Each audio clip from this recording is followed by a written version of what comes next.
cover vulnerable parts like their faces and belly.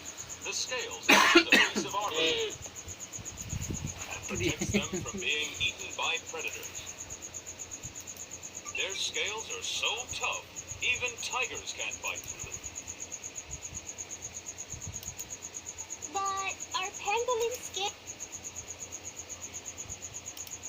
tough enough to protect it from being run over by a car? Definitely not. However, you need to find a solution that doesn't put you in danger. I know what to do, Ranger.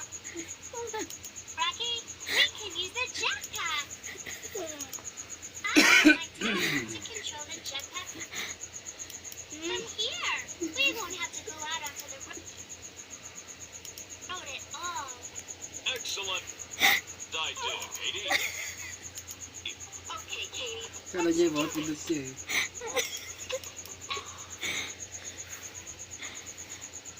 And Huwag mo na yan. watch out for that car. Focus mo na. Ayaw mo na. Wait. I-pause mo na. Ayaw mo siya. Oh, penguin. Car! I see it. Akala mo talaga yung napindutan.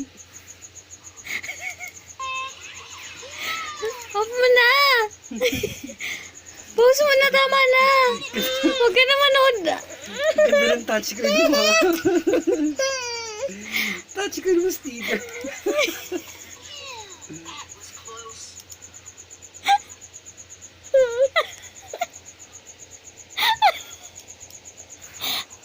Oh.